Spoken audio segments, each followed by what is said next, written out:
Saya lagi senior lah kalau macam tu daripada Ustaz Syahri. Ya Allah ya Saya Tuhan. lagi senior tapi saya di bidang account lah. Cantik. Okay. Okay, so insyaAllah terima kasih banyak kepada Ustaz Syahri menerima jemputan kami untuk sesi tazkirah pada hari ini. Selalu dengar Ustaz Syahri dalam Radio IKIM, duk ikut kat petang-petang program Ibrah. Seronok dengar, ni baru nampak mukanya. Oh ya ke? So, tak pernah lagi tengok muka. So insyaAllah pada saya pun tak nak cakap panjang, jadi Tak apa insyaAllah Dr. Hafiz. Ustaz Syahri Abdul Rahman akan mau kita tadabbur 10 ayat pertama daripada surah Al-Kahfi. So kalau selalunya bila kita surah Al-Kahfi ni, of course kita akan selalunya ingat kepada kisah Al-Kahfi lah.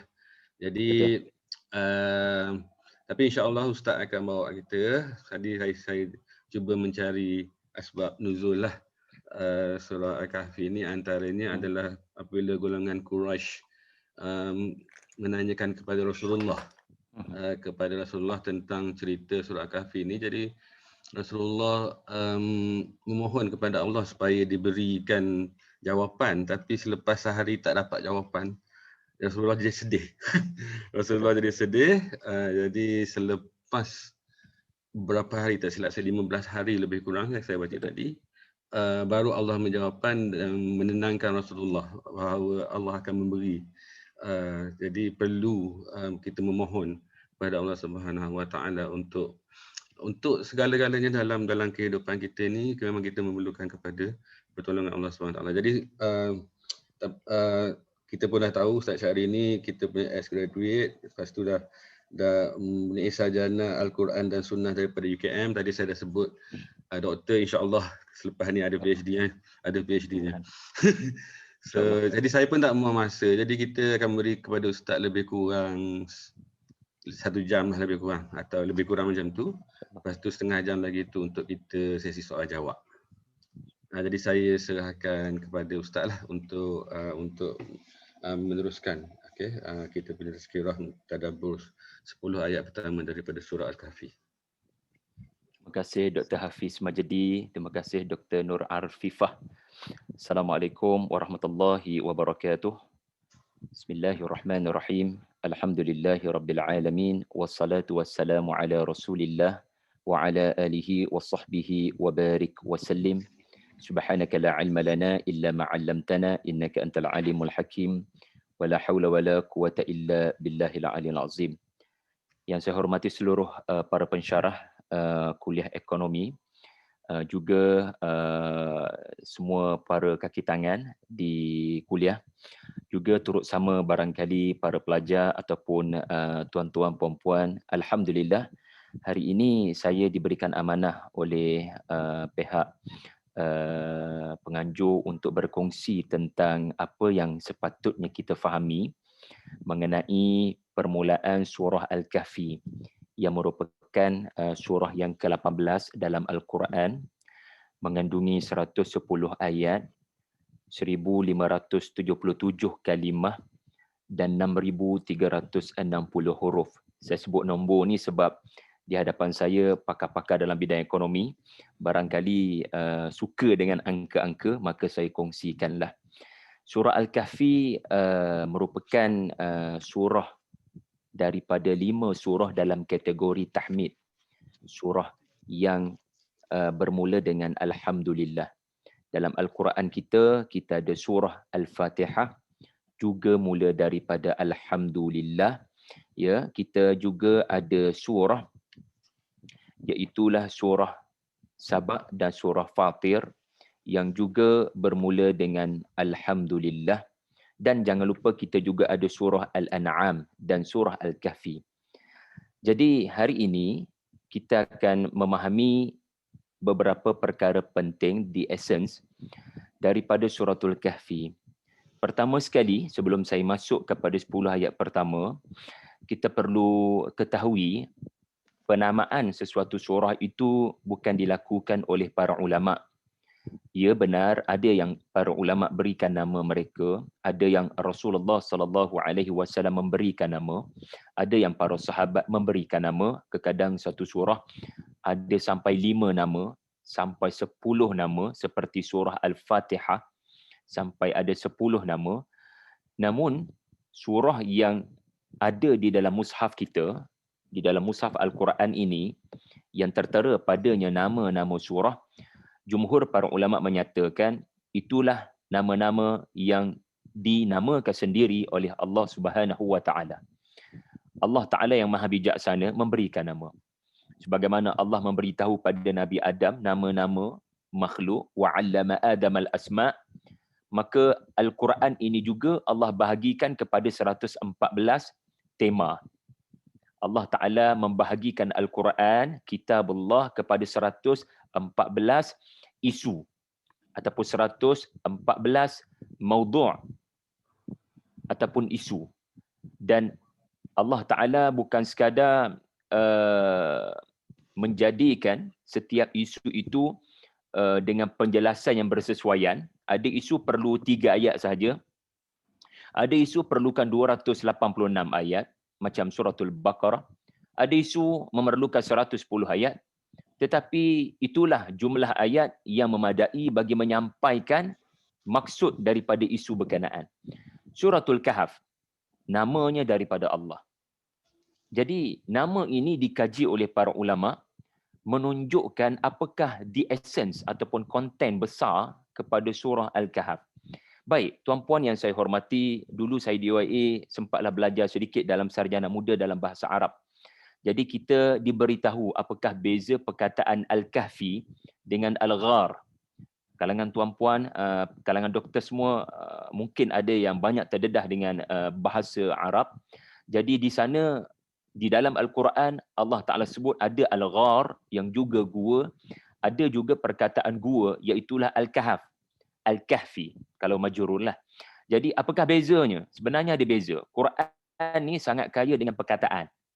Kalau pedang sahaja ada 200 perkataan. Pedang belok, pedang straight, pedang 2 tanduk, panjang, pendek, semua itu menyebabkan nama yang berbeza. Ini bahasa Arab. Welcome to Arabic language lah.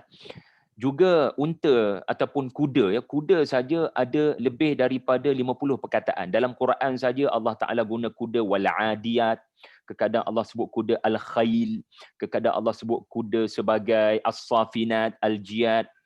Jadi setiap perkataan itu ada maksud, ada specific meaning. Maka Al-Kahfi adalah gua yang luas. Al-Ghar adalah gua yang kecil. Seseorang pergi kepada Al-Ghar untuk beribadah. Tetapi seseorang pergi pada Al-Kahfi untuk berlindung. Kerana Al-Ghar boleh muat Ghar Hira tu 1 orang, 2 orang. Pengalaman saya panjat Ghar Hira, tempat Nabi menerima wahyu pertama. Tetapi Al-Kahf dia boleh memuatkan 10 orang, 20 orang barangkali, sebab orang pergi ke situ bukan untuk beribadah, beruzlah, tetapi orang pergi untuk menyelamatkan diri kerana negerinya kena serang. Ada penceroboh sudah datang. Jadi dengan nama surah itu sendiri sudah memberikan gambaran apa yang telah Nabi SAW sebutkan. Tema surah ini adalah perlindungan daripada bahaya fitnah Al-Masih Ad-Dajjal. Subhanallah. Nama surah itu sendiri sudah memberikan gambaran. Dalam surah ini ada menawarkan perlindungan daripada fitnah yang tidak pernah menimpa anak-anak Adam sedahsyat fitnah Al-Masih Ad-Dajjal.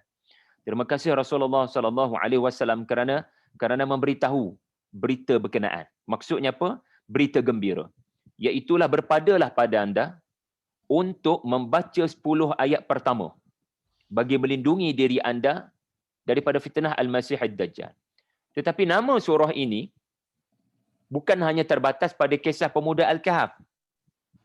Kerana saya sebutkan tadi, nama surah menjelaskan the essence ataupun the core topik kepada surah Al-Kahf yang bukan hanya cerita pemuda Al-Kahf. Kita tahu di dalam surah Al-Kahf adanya cerita mengenai pemilik 2 kebun. Pemilik 2 kebun yang sangat bangga dengan harta, empire, bisnesnya.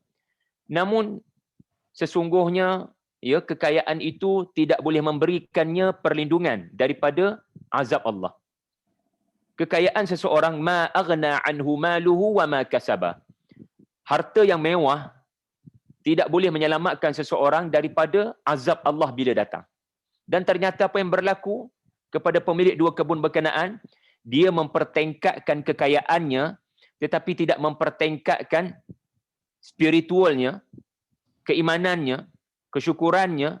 Maka kita lihat ya bagaimana suratul Kahf memaparkan kesudahan yang terjadi pada kebun-kebun yang dipagari oleh pohon-pohon tamar. Allah pagar pohon-pohon tamar berkenaan. Pemilik dua kebun sangat hebat dari sudut sains pertanian, ya, dari sudut sains pertanian. Tetapi sains sahaja tidak membawa anda ke mana-mana kalau tidak dibentengi dengan kehambaan. Kalau tidak dibentengi dengan kesyukuran. Dan juga adanya cerita Zulkarnain, di mana Zulkarnain membina perlindungan. Zulkarnain memelihara keselamatan penduduk di hentian yang ketiga, penduduk di dua pergunungan. Jadi adanya tema perlindungan dalam seluruh suratul Kahf. Baik tuan-puan yang saya hormati, doktor semua yang saya kasihi, suratul Kahf ini adalah surah yang turun menjelang hijrah. Surah yang turun di Makkah menjelang hijrah. Maka fahamlah kita, surah ini memang memberikan isyarat, memberikan petunjuk kepada Nabi SAW untuk bersiap sedia bagi melakukan sunnah-sunnah yang telah dilakukan oleh orang-orang sebelum Nabi yang dipaparkan dalam suratul Kahfi. Sunnah pemuda Al-Kahfi, sunnah Nabi Musa, sunnah Zulkarnain. Apakah itu? Berhijrah. Apakah itu? Berhijrah. Pemuda Al-Kahfi berhijrah demi mempertahankan akidah. Nabi Musa berhijrah, bermusafir demi mencari ilmu. Zulkarnain berhijrah demi menegakkan keadilan. Ya, saya ulang ya. Pemuda Al-Kahf berhijrah demi mempertahankan akidah. Maka kita kalau berada di satu tempat yang boleh mengancam akidah kita, maka berhijrahlah. Bermusafirlah. Tinggalkanlah tempat yang boleh memberikan bahaya kepada akidah kita. Satu. Nombor dua, sunnah Nabi Musa. Nabi Musa walaupun sudah bergelar maha guru, sudah bergelar profesor dalam bidang Taurat, sudah mengajar Bani Israel dalam lebih kurang 20 tahun, kata para ulama sejarawan, di padang Tih, iaitulah padang di mana Bani Israel dihukum, tetapi ada satu kumpulan lagi pemuda-pemuda yang dididik oleh Nabi Musa.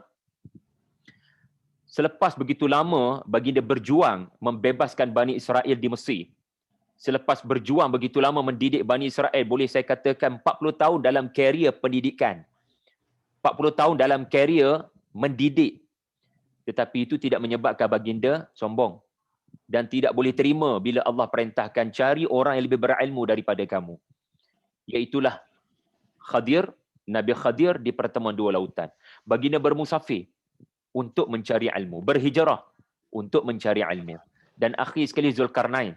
Zulkarnain juga bukan jenis duduk dalam istana mewah dan bersenang lenang sambil bergoyang kaki. Tidak. Zulkarnain memang jenis fa'atba'a sababa. Jenis berjuang, jenis berjalan, jenis bermusafir. Nak tengok ada tak sesiapa dizalimi. Nak tengok ada sesiapa perlukan makanan. Nak tengok ada sesiapa negaranya diceroboh. Jadi sunnah-sunnah orang-orang terdahulu memberi isyarat pada Nabi untuk get ready, untuk packing, untuk get ready, untuk check out daripada Mekah, kerana kelihatannya 10 tahun perjuangan Nabi tidak berkesudahan dengan keimanan mereka. Baik. Sebelum kita pergi pada 10 ayat pertama, izinkan saya membacakan hadis-hadis yang sahih tentang fadilat suratul Kahf. Pertama sekali, dia ada dua hadis yang sahih, ada banyak sebenarnya tapi kita pilih dua sahaja. Pertama sekali, Nabi SAW bersabda, "Man qara'a suratal kahfi fi yaumil jumu'ati adha'a lahu minan nur ma bainal jum'ataini." Barang siapa membaca suratul Kahf pada hari Jumaat, maka Allah Ta'ala akan menyajikan padanya cahaya antara dua Jumaat. Pertama sekali daripada hadis ini kita belajar satu perkara. Nabi menyebut hari Jumaat. Mengapa Nabi spesifikkan hari Jumaat? Sebab itulah bila kita nak ta'yin, buat amalan ni pada hari sekian, buat amalan ni pada waktu sekian. Siapa kita yang syariatkan begitu? Kita tak boleh memandai-mandai mengatakan amalan ni kena buat sekian waktu. Amalan ni kena buat sekian waktu. Sebab yang boleh membataskan, yang boleh meletakkan spesifik adalah wahyu. Yakni Allah dan Rasulnya. Jadi Rasulullah mencadangkan kepada kita, sekurang-kurangnya dalam 1 minggu, ambillah 1 hari, iaitulah hari Jumaat. Kenapa hari Jumaat? Baca suratul Jumaah. Suratul Jumaah beritahu kita hari Jumaat adalah hari wa yuzakkihim wa yu'allimuhumul kitaba wal hikmah. Hari untuk kita menyucikan hati kita dengan zikr Allah. Fas'au ila zikrillah. Dulu kita boleh solat Jumaat. Khutbah Jumaat menyucikan hati kita. Mudah-mudahanlah kalau tak tidur kan, menyucikan hati kita. Tetapi meskipun hari ini kita tidak boleh menunaikan solat fardu Jumaat, seharusnya kita tidak meninggalkan ruh ataupun spirit surah Al-Jumu'ah. Kita mungkin tak boleh solat Jumaat, tapi itu bukan alasan meninggalkan surah Al-Jumu'ah. Di mana surah ini bertemakan penyucian hati, tazkiyah. Maka hari Jumaat adalah hari kita buh minyak pada kereta kita. Kereta kita ni dah berjalan hari Ahad, Isnin, Selasa, Rabu, Khamis. Kalau tak masuk servis, kejap lagi tersadai tengah jalan, berlaku kerosakan yang kita tidak sedari. Kadang-kadang kita tak nampak tanda-tanda tu bila kita tak servis. Bila kita tak servis, kita tak nampak tanda-tanda kereta tu bermasalah. Kita menilai daripada zahir luaran saja. Tetapi sebenarnya ada banyak masalah bila tak servis. Macam itulah juga hati kita. Bila kita tak nampak tanda-tanda dan kita sombong, ego kita tak rasa, hati kita bermasalah, maka ia boleh membawa bahaya di satu ketika nanti. Maka hari Jumaat adalah hari penyucian hati, dan antara surah yang Nabi minta kita kukuhkan spiritual pada hari Jumaat adalah surah Al-Kahf. 1. Yang kedua, Rasulullah menyebut 10 ayat ke surah Al-Kahf. So Nabi tidak sebut 10 ayat. Nabi sebut surah Al-Kahf. Jadi pilihan di tangan anda boleh pilih 10 ayat pertama. Tetapi Nabi menyebut, kalau anda baca keseluruhan surah Al-Kahf, Allah tawarkan pada anda cahaya. Dari satu Jumaat ke satu Jumaat. Seolah-olah cahaya ini memang akan malap, makin malap sebab kita bekerja. Tidak membaca Al-Quran. Bila kita bekerja tanpa membaca Al-Quran, cahaya itu makin malap, maka Rasulullah memberikan cadangan, jadualkan hidupmu, hari Jumaat kena top up. Hari Jumaat kena cas. Supaya ada peningkatan semula kepada kita punya bateri hati keimanan kita. Jadi apakah maksud cahaya? Ya. Apakah maksud cahaya? Kita tidak perlu bertanya kepada profesor dalam bidang fizik. Cukuplah kita memahaminya dengan bahasa mudahnya. Dengan cahaya, anda dapat nampak bahaya. Dengan cahaya, anda akan nampak bahaya. Mana mungkin seseorang dalam blackout boleh dapat lihat lipan bara, tikus, lipas, haiwan-haiwan bahaya yang sedang dalam perjalanan menuju ke arahnya untuk membaham. Mustahil orang yang tak ada cahaya dalam kegelapan, dia boleh nampak lubang dekat depan. Kita pun suka memandu waktu siang atau waktu malam. Sudah pasti waktu siang. Jadi, waktu malam, waktu tidak ada cahaya, dia sangat berisiko untuk jatuh ke dalam lubang. Maka seseorang yang mendapat cahaya dari sisi Allah, dia akan nampak bahaya menanti di depan. Apa maksud bahaya? Bukan bahaya yang kita nampak depan mata, tuan-puan sekalian. Tetapi bahaya kepada akidah. Bahaya kepada keimanan. Bahaya kepada pemikiran. Jadi surah Al-Kahf memang memberitahu bentuk-bentuk bahaya. Sebab itu Said Qutb rahimahullah merumuskan suratul Kahf kepada 4 bahaya. Ataupun perkataan beliau, fitnah. Bahaya yang pertama, bahaya akidah. Cerita pemuda Al-Kahfi. Cerita yang kedua, cerita pemilik 2 kebun. Bahaya harta yang melimpah-limpah. Itu juga bahaya. Orang yang tak dapat cahaya akan melihat harta sekadar harta. Dia tidak melihat ada bahaya di sebalik harta yang mewah. Nombor 3, cerita Musa bertemu dengan Nabi Khadir. Di situ ada fitnah yang kita boleh belajar, fitnah ilmu. Anda terpedaya, saya terpedaya dengan ketinggian ilmu saya. Sehingga saya meremehkan Nabi Khadir. Saya menganggap Nabi Khadir, kamu tak patut buat begitu pada perahu berkenaan. Kamu tak patut buat begitu pada kanak-kanak berkenaan. Kita terpedaya dengan ilmu kita hingga kita menghukum orang lain sebagai tidak benar perbuatan mereka. Kita mudah menghukum orang lain, kononnya kita lebih berilmu daripada mereka. Walhal sepatutnya kita menjadi orang yang merendah diri dan bertanya terlebih dahulu kenapa buat begitu. Jadi, ada orang boleh terpedaya dengan ilmu. Ini bahaya juga ilmu. Bila kita belajar tinggi-tinggi, alhamdulillah memang kena belajar tinggi-tinggi. Tetapi di sana kena nampak ada bahaya. Ya, tidak sedikit hari ini saintis yang menyumbang kepada merosakkan alam. Tidak sedikit yang menyumbang kepada kerosakan alam.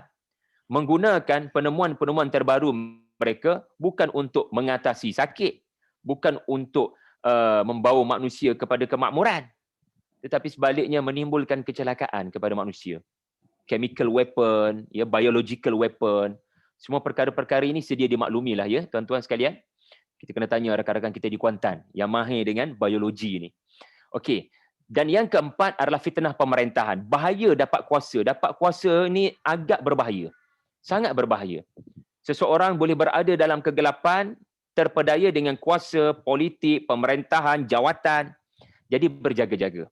Ini bahaya, tetapi dengan membaca suratul Kahf keseluruhan. Sebab empat kisah ni, semuanya ada lepas 10 ayat pertama. Mana mungkin kita akan nampak bahaya ni kalau tak baca sampai habis. Begitu. Baik. Hadis yang kedua, di sini Nabi memudahkan kita, sallallahu alaihi wasallam memudahkan kita sebab tak semua kita ada masa untuk membaca seluruh Al-Kahf. Ya, dan mungkin Nabi nak ajar kita juga sedikit yang difahami lebih baik daripada banyak tetapi tidak difahami. Lebih baik sedikit tapi anda tadabbur daripada banyak khatam surah Al-Kahf tapi tak payah gapo satu. Tak payah gapo satu. Kita tak nak macam tu. Jadi Nabi beri berita gembira, kita boleh memilih rukhsah, kita boleh memilih untuk membaca 10 ayat pertama. Ya, 10 ayat pertama atau ya, 10 ayat terakhir. Mana-mana sahaja insya-Allah. Allah Taala akan membantu kita terpelihara daripada fitnah Dajjal. Tetapi bagi saya perkataan hafizah ini penting Perkataan hafizah dia bukan hafal. Seringkali kita memahami sebagai hafal. Okey, kalau kita nak ambil makna hafal, kita kena letakkan diri penghafal adalah sahabat-sahabat. Sahabat-sahabat Nabi sallallahu alaihi wasallam. Jadi mereka tidak hafal membuta tuli. Mereka adalah orang Arab, Al-Quran dalam bahasa Arab, Suratul Kahfi dalam bahasa Arab. Bila mereka hafal dengan kefahaman tentang bahasa Al-Quran. Jadi kalau kita nak ambil makna hafizah adalah hafal, maka hafal di situ adalah kefahaman, hafazan dengan kefahaman. Bukan hafazan semata-mata tetapi tidak faham. Jadi adalah lebih baik kita sama-sama ya dalam tempoh setengah jam ini kita hafizah di sini adalah memelihara. Inna nahnu nazzalna dzikra wa inna lahu lahafizun. Kami akan jaga Quran ni. Dalam surah Al-Hijr Allah Taala menyebut kami akan jaga Quran ni. Sesuatu yang bernilai pasti akan dipelihara, tuan-tuan kan? Kenapa tuan-puan tak letak beg duit dekat luar? Kenapa tak parking kereta di luar daripada pagar rumah? Kenapa tak letak beg tangan dalam kereta? Kenapa tak biarkan anak-anak berkeliaran di rumah? Sebab mereka semua berharga. Tiba-tiba kita baca suratul Kahf, kita tak tahu harga dia. Jangan kita jadi kanak-kanak pada suratul Kahf. Maksudnya apa? Kanak-kanak macam anak ketiga saya, umur 3 tahun. Kita beri duit merah, duit kertas RM10. Apa dia buat agaknya? Dia mungkin koyak, dia mungkin lap hingus, dia mungkin buat kapal terbang kertas, dia mungkin koyak. Sebab kanak-kanak, dia tak tahu nilai RM10. Tetapi kalau RM10 bagi pada anak pertama saya umur 10 tahun, ada beza. Dia tahu nilai. Dia tahu nilai. Jadi kita jangan kanak-kanak dengan suratul Kahf. Ya, kita kena tahu nilai sampai kita sanggup pertahankan.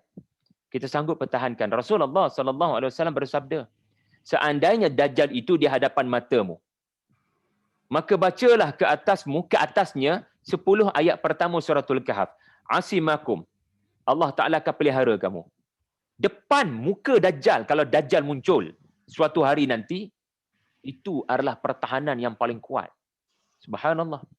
Baik tuan-tuan, doktor, profesor yang saya hormati sekalian, kita terus mengambil beberapa pengajaran daripada suratul Kahf, iaitulah kita mulakan daripada ayat pertama. Masa saya sangat singkat, jadi saya hanya akan menyebut beberapa keyword daripada 10 ayat ni. Jadi pendekatan saya sebenarnya terbatas. Saya bataskan pembentangan saya kepada pendekatan keyword. Dia ada banyak pendekatan. Pendekatan kita lihat ayat keseluruhan, kemudian keluarkan makna dia, ya. Tetapi kerana masa, kita cuba ambil pendekatan yang lain, iaitulah kita baca ayat ni, kita ambil satu keyword, kita keluarkan pengajaran berdasarkan keyword berkenaan. Bismillahirrahmanirrahim. Alhamdulillahilladzi anzala ala 'abdihi al-kitaba wa lam yaj'al lahu 'iwaja. Segala puji bagi Allah yang telah menurunkan kepada hamba-Nya Al-Quran dan tidak menjadikan pada Al-Quran itu suatu yang bengkok. Pertama sekali, perkataan alhamdu yang bermaksud pujian dan terima kasih. Terima kasih Allah, segala puji padamu Allah. Terima kasih Allah, segala puji bagimu wahai Allah. Tuan-tuan, bila kita akan sebut alhamdulillah? Kita akan sebut apabila mendapat nikmat. Alhamdu bukan hanya terima kasih. Kalau sekadar berterima kasih, kita akan ucap asyukru. Syukran jazilan Dr. Arfifah. Syukran jazilan Dr. Hafiz Majdi. Syukran. Tasyakkur. Kalau dalam bahasa Turki, tasyakkula. Ya. Kesyukuran. Terima kasih. Tetapi alhamdu, dia bukan sekadar terima kasih. Kalau sekadar terima kasih, asyukru lillah alladhi anzala ala abdihil kitab. Tetapi alhamdu adalah anda berterima kasih kerana anda mendapat sesuatu yang menakjubkan. Sesuatu yang menakjubkan yang menyebabkan anda memuji. Sebab itu gabungan terima kasih dan memuji menghasilkan satu perkataan dalam bahasa Arab, iaitulah alhamdu. Sebagai contoh, raja membantu anda daripada bahaya yang nak datang. Ya'juj dan Ma'juj nak serang anda. Anda penduduk di hentian ketiga yang selalu diserang. Tiba-tiba raja tu datang, namanya Zulkarnain, selamatkan anda dengan membina tembok besi bersalutkan tembaga. Jadi anda akan ucap apa? Terima kasih. Tetapi penduduk di situ bukan hanya berterima kasih, bahkan mereka memuji Zulkarnain. Dia membuat lagu mana? Kajian menunjukkan, bila kajian dibuat, wallahu alam lah, mereka memerhatikan pegunungan Caucasus yang masih ada saki-baki, dikatakan wallahu alam, saki-baki besi di gunung berkenaan, logically memerlukan 7 tahun untuk bina tembok berkenaan. Tetapi uslub Al-Quran menunjukkan Zulkarnain dapat bina dengan pantas. Tak tahu berapa lama, tetapi pantas, bukan 7 tahun menurut logik kejuruteraan. Jadi rakyat bukan hanya berterima kasih, bahkan wow, bagaimana kamu boleh membinanya dengan begitu pantas? Lalu Zulkarnain berkata, hadza rahmatun min Rabbi. Allah Ta'ala yang bagi padaku. Jadi faham tak tuan-tuan? Alhamdu, maknanya surah ni mengandungi satu mesej penting, iaitulah nikmat yang paling besar Allah kurniakan dalam hidup kamu bukan makan minum. Nikmat paling besar Allah kurniakan pada kamu bukan kuasa pemerintahan. Nikmat paling besar yang Allah kurniakan pada kamu bukan master PhD. Nikmat paling besar adalah Quran. Apa maksud nikmat yang paling besar adalah Al-Quran? Pernah tak anda bertemu dengan seorang pesakit COVID-19 yang kita dapat lihat sudah berusia dan sangat parah kesan COVID berkenaan? Ya, doktor cuba selamatkan pesakit berkenaan, Ya, saya nak buat apa jua cara untuk selamatkan pak cik. Ya. Tetapi di akhirnya pak cik tu kata, saya dah nak sampai dah, doktor. Doktor boleh buat apa sahaja, tetapi saya dah nak pergi dah. Tenang saja jawapannya. Saya terharulah dengan interview yang saya baca dalam satu berita kemarin lah. Bagaimana ketika tragedi ini mendapat kematian pertama tahun lepas. Kematian pertama. Jadi doktor tu kongsi pengalamannya, berkongsi pengalaman tentang bagaimana dia berdepan dengan pesakit yang meninggal dunia, warga emas. Dan ternyata ya, orang-orang seperti itu dia tidak cuak, cemas, alamak kenapa saya, tolonglah doktor, bantulah saya dengan apa jua cara, saya nak hidup, kenapa saya, kenapa tidak orang lain, kenapa sekarang, kenapa tidak waktu lain. Segelintir orang menyalahkan takdir, blaming the God. Tetapi setengah orang macam pak cik berkenaan, dia tenang-tenang saja, nafsu mutmainnah. Sebab apa? Doktor, ya Allah Ta'ala dah tetapkan. Kita bukan boleh mengelak benda-benda macam tu. Takdir ni benda yang Allah dah tetapkan, kita ikhtiar. Lan yusibana illa ma kataballahu lana. Ayat Quran jadi kekuatan. Inna lillahi wa inna ilaihi raji'un. Ayat Quran jadi kekuatan. Kan? Bila Tan Sri Dr. Nur Hisham, minggu lepas ke atau 3-4 hari lepas, ya, buat status ya di Facebook ke di Twitter. Iaitulah tidak tahu bagaimana pandemik ini bila akan berakhir dan mengingatkan dengan satu ayat Quran. Kullu nafsin dha'iqatul maut. Bagi saya that's the point. Itulah tujuan COVID ni datang. Mengingatkan kita ayat tu. Jadi kadang ada orang dia meraba-raba cari cahaya. Kenapa saya? Kenapa tidak orang lain? Sedangkan orang yang mendapat satu ayat Quran yang berbunyi kullu nafsin dha'iqatul maut. Satu orang yang dapat pegang dengan satu ayat Quran yang berbunyi lan yusibana illa ma kataballahu lana. Suratul Baqarah atau surah Ali Imran, saya terlupa. Satu orang yang ada kefahaman tentang satu ayat Quran, iaitulah inna lillahi wa inna ilaihi raji'un. Semua ni ayat Quran. Lalu kita dapat lihat dia jadi tenang. Cara dia melihat sakit berbeza. Semalam saya bercakap tentang Nabi Ayub. Nabi Ayub bila ditimpa sakit, Quran merakamkan doa Nabi pendek je. Doa Nabi Ayub pendek je. Surah Sad doa Nabi pendek, surah Al-Anbiya doa Nabi pendek. Saya tertanya-tanya, keep asking. Orang yang sakit bertahun-tahun harusnya berkali-kali mengangkat tangan memohon pada Allah agar sembuhkan. Tetapi kelihatannya Nabi Ayub mengangkat tangan berdoa dengan ayat yang sangat pendek. Rabbi inni massaniya syaitan binusbin wa adab. Dalam surah Al-Anbiya, Rabbi inni massaniyad-dur wa anta arhamur rahimin. Pendeknya, saya baca tak sampai 5 saat ayat tu. Kerana apa?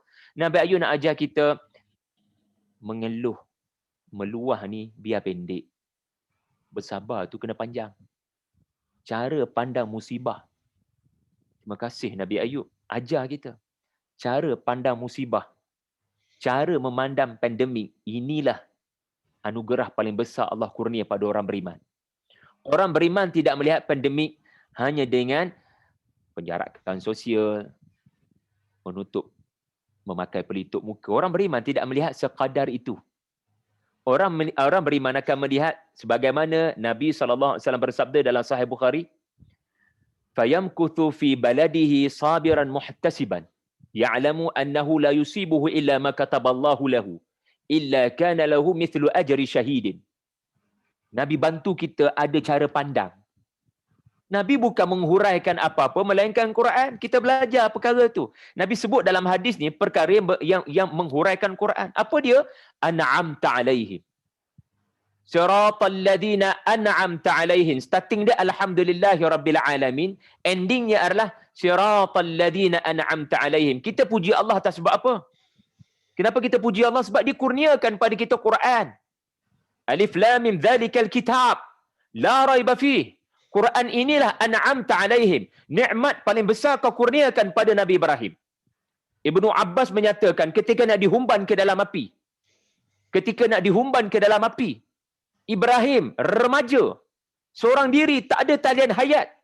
Ayah sendiri bukan setakat tak backup. Ayah sokong pemerintah Namrud untuk humban budak ni ke dalam api. Tetapi remaja berkenaan tenang saja. Tak kalut. Dan tak kata, kenapa tidak budak lain? Kenapa sekarang, kenapa tidak waktu lain? Aku pun ada masa depan. Aku pun nak hidup macam budak-budak lain. Sami'na fatan, budak muda belasan tahun, Nabi Ibrahim. Tetapi Ibnu Abbas kata, ucapan Nabi Ibrahim yang menyebabkan beliau tenang. Dan ucapan baginda itu dirakamkan dalam surah Ali Imran, saya ingat saya. Hasbunallahu wa ni'mal wakil. Hasbunallahu wa ni'mal wakil. Sebab itu bila kita tengok ada interview, saya sempat tengoklah dalam tahun lepas lah. Interview dengan seorang ibu yang kehilangan anak-anak dan suami.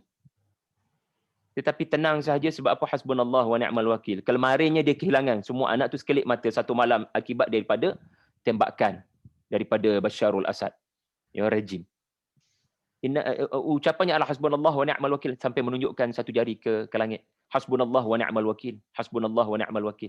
Ucapan tu memberi kekuatan untuk seseorang bertenang. Ucapan tu menyebabkan Nabi Ibrahim bertenang. Tuan-tuan, nikmat apakah ini? Dan Muslim tertanya-tanya, bagaimana kamu boleh bertenang? Sebab hadis-hadis Nabi macam tadi lah. Orang yang duduk kat rumah dalam keadaan bersabar dan melakukan muhasabah dan dia mengetahui tidak menimpa kepadanya melainkan apa yang telah ditetapkan oleh Allah di Lauh Mahfuz, maka dia akan memperolehi ganjaran seumpama orang yang mati syahid. Subhanallah. Jadi nikmat besar Quran ini sehingga alhamdulillah. Tuan-tuan perhatikan. Nabi Khidir dalam suratul Kahf, dia buat baik. Dia sebenarnya, maafkan saya. Dalam cerita Nabi Khidir, hentian pertama, pemilik perahu yang bagi percuma pada Nabi Khidir dengan Nabi Musa, silakan naik tuan-tuan berdua nampaknya orang soleh, saya tak nak kenakan bayaran, sila naik perahu saya.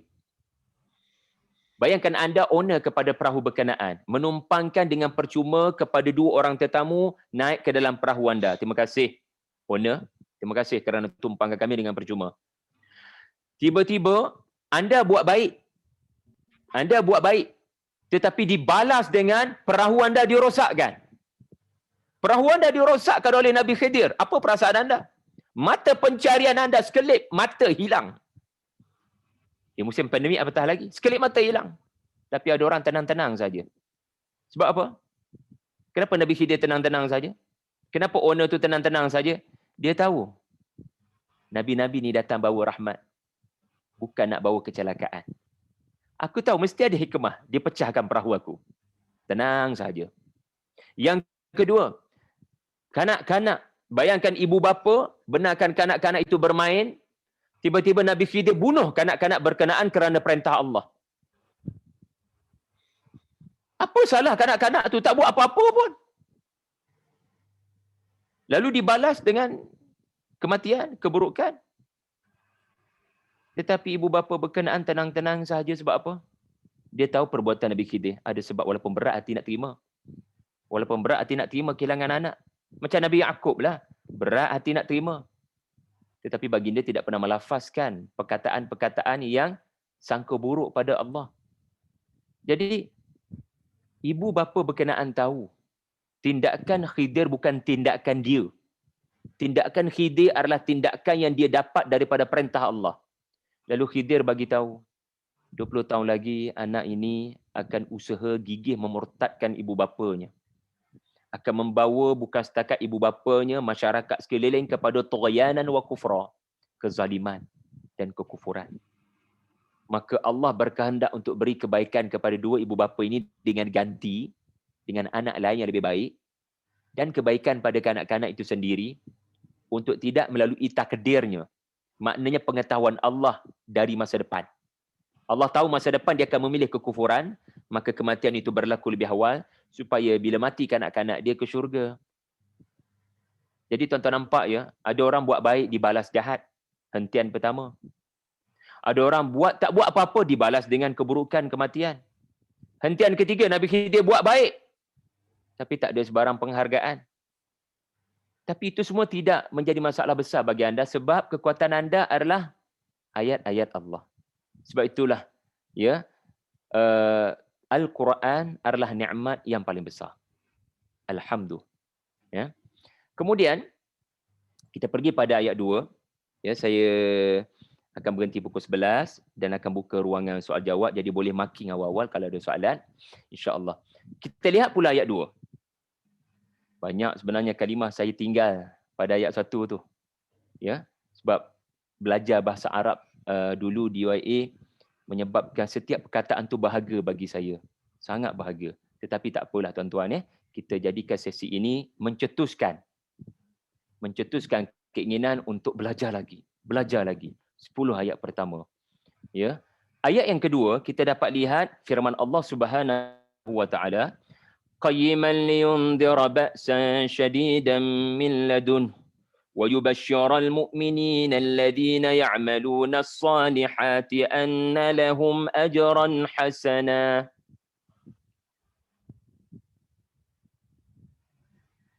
Tetap benarlah lagi Al-Quran itu menjadi pengawas untuk memberi amaran dengan azab yang seberat-beratnya dari sisi Allah dan memberi berita gembira kepada orang-orang yang beriman yang mengerjakan amal soleh bahawa mereka akan beroleh balasan yang baik.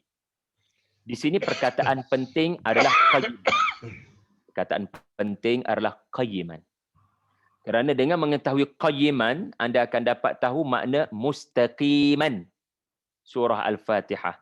As-Sirat Al-Mustaqim. Kerana kata akarnya sama qamah. Apabila anda berdiri, anda dapat capai apa yang anda tak capai masa anda duduk. Betul kan? Bila anda berdiri, anda dapat capai apa yang anda tidak dapat capai masa anda duduk.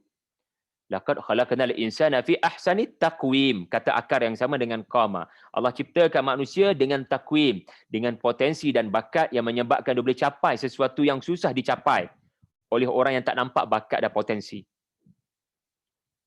Jadi qayyiman, keupayaan untuk sampai kepada destinasi.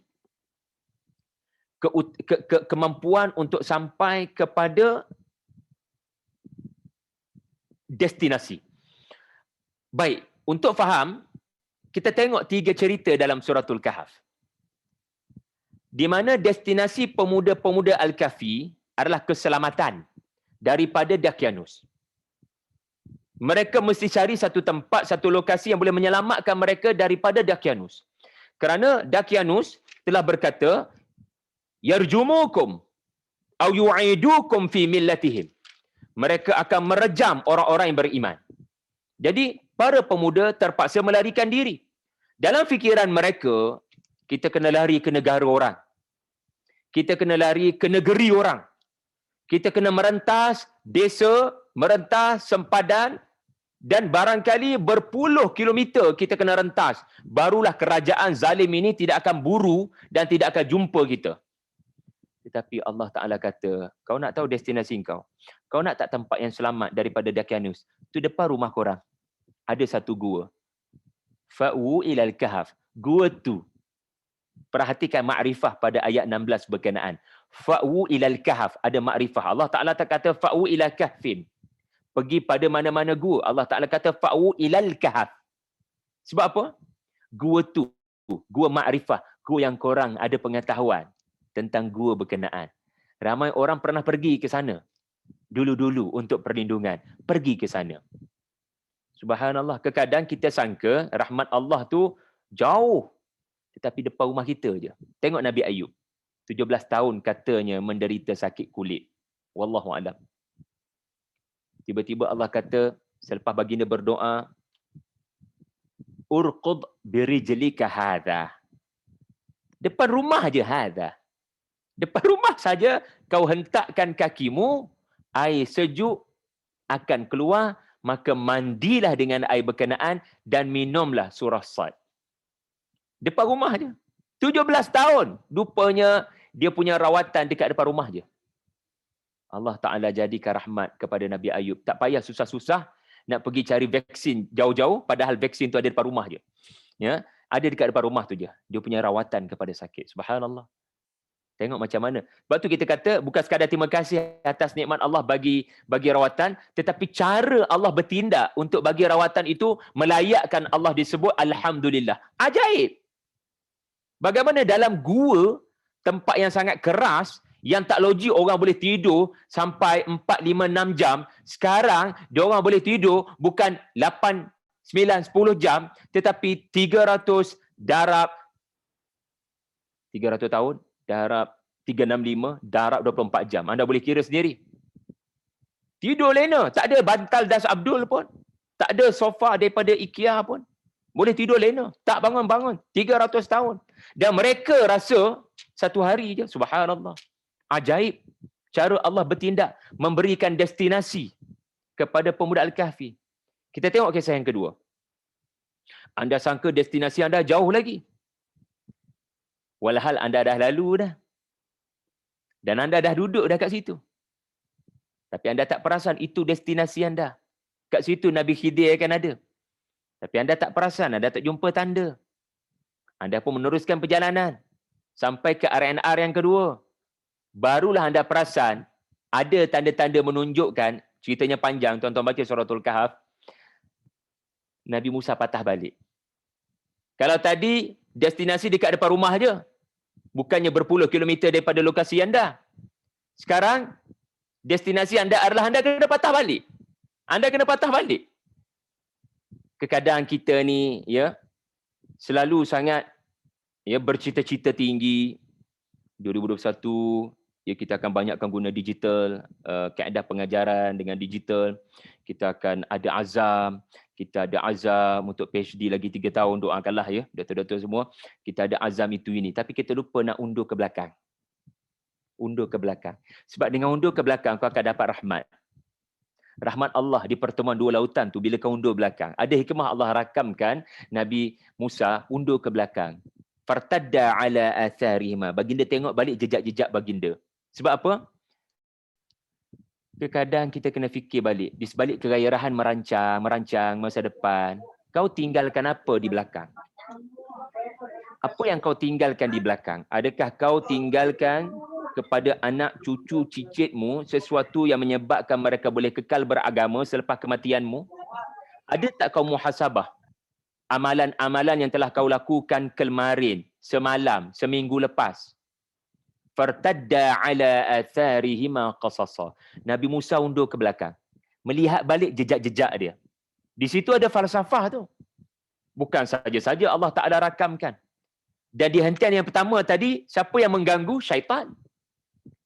Kata muridnya, syaitan menyebabkan saya lupa. Sebab syaitan, ingat ya, syaitan akan menyerang anda dari depan, dari belakang, dari kiri, dari kanan. Suratul A'raf kata, syaitan akan menyerang dari depan, dari belakang, dari kiri, dari kanan. Dan kita dapat lihat dalam Suratul Kahf, pemuda murid kepada Nabi Musa kata, syaitan ganggu saya, Tuan Guru, maafkan saya. Maksudnya apa? Syaitan serang daripada depan. Dengan cara apa? Para ulama kata serangan daripada depan adalah dengan membanyakkan angan-angan. Tetapi melupakan kematian. Boleh datang pada bila-bila masa.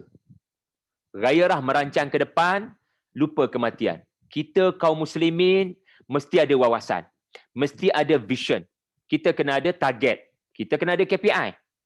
Tetapi jangan sampai terlupa. Kita boleh mati pada bila-bila masa. Syaitan akan menyebabkan kita lupa. Kononnya sihat tubuh boleh menghalang kematian. Kononnya kaya raya boleh menghalang kematian. Ya, itu tidak berlaku pada hakikat yang sebenar. Serangan daripada belakang adalah dengan anda tidak rasa apa-apa pada amalan yang anda lakukan semalam. Anda tak rasa bersalah pun dengan apa yang anda buat semalam. Padahal semalam kita type something di Facebook memutuskan silaturahim. Padahal semalam kita mengaibkan satu orang fulan bin fulan. Padahal semalam kita mengguris hati isteri. Padahal semalam kita tangan anak kita. Dan kita tak rasa bersalah. Buktinya apa? Tak ada pun istighfar. Tak ada pun istighfar. Tak ada pun taubat dilafazkan. Ini tanda-tanda orang yang sudah terpedaya. Orang yang tak jumpa cahaya. Jadi qayyiman adalah orang yang Allah bimbing untuk sampai ke destinasi. Sama ada destinasi itu depan mata atau destinasi itu kena undur ke belakang. Ya. Wallahu alam. Itu qayyiman ayat 3. Seterusnya kita lihat ayat yang ketiga. Makithina fihi abada. Ya, dalam tempoh berbaki lebih kurang 10-12 minit ni. Ya. Kita barangkali saya minta maaf awal lah kalau tak sampai kepada ayat 10. Nampak gayanya. Tetapi tak apa. Tak apa, jangan salah. Sebab apa? Dapat the essence pun tak apa. Dapat tadabbur lebih baik. Ya, insya-Allah.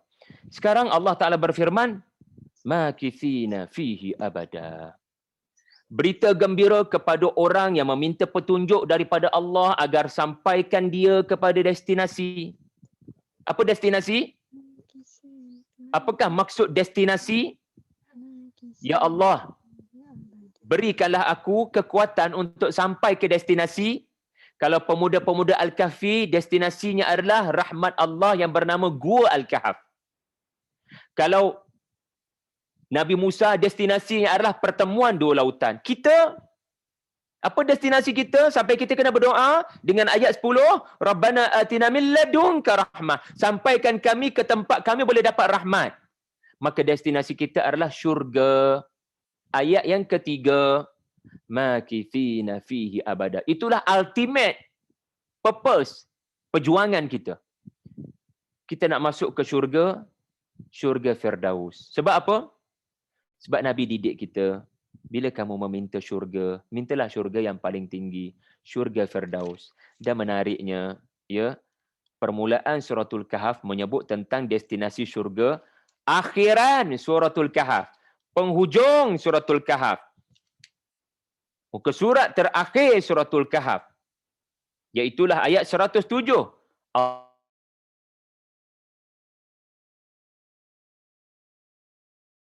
Syurga. Lalu di penghujung suratul Kahf, Allah menyebut itulah Firdaus yang semua kaum muslimin kena tuju.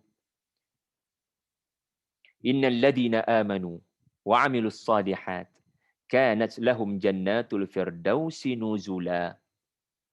Jadi tuan-tuan, makith ni apa? Makith. Makithina fihi abada. Apa maksud makithina fihi abada? Kalau kita tengok terjemahan kata tinggal menetap selama-lamanya. Okay, anda berpegang kepada terjemahan, maka terjemahan sebut di dalam syurga, dalam paradise berkenaan, you will remain forever there.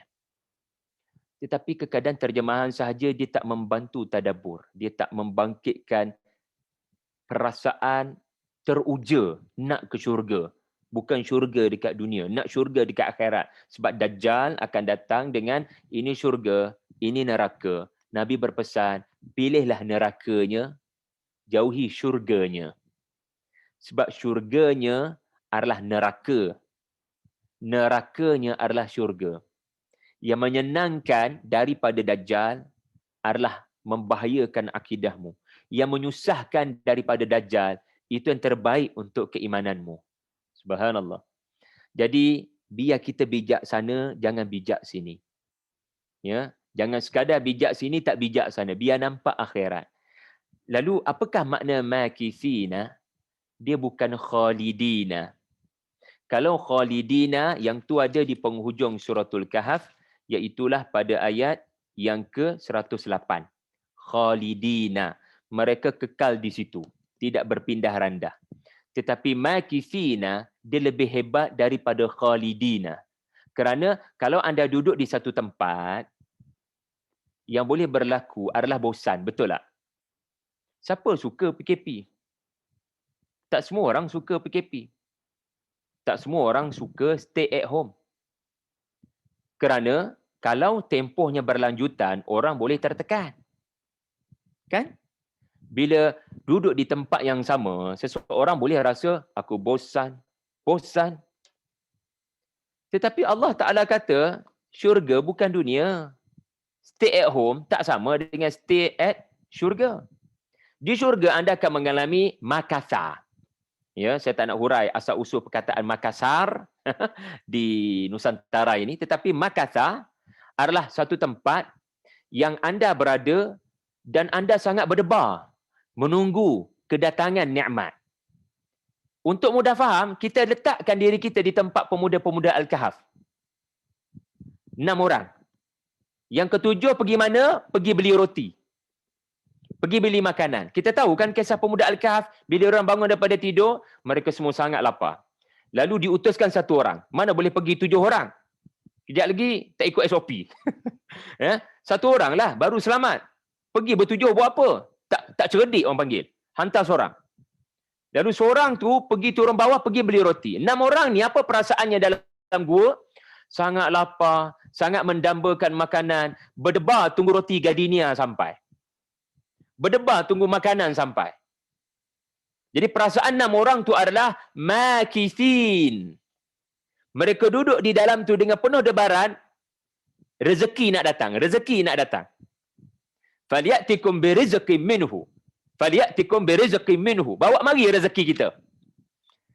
Jadi syurga adalah tempat setiap saat anda berdebar menunggu nikmat. Tidak ada satu saat pun melainkan anda akan dapat sesuatu yang anda mahukan. Inilah syurga dalam hanya 3 kalimah. Tetapi boleh menghapuskan rasa cinta kepada dunia. Inilah nikmat ayat Allah. Menghapuskan perasaan cinta pada dunia sekaligus dengan hanya 3 kalimah. Asalkan kita faham makna makith. Kalau Rasulullah sallallahu alaihi wasallam, Allah Taala firman dalam muka surat yang sama, tuan-tuan tengok Quran, muka surat 293 atas tu, ayat suratul Isra. Allah Taala sebut tentang makatha. Iaitulah firman Allah pada ayat 106.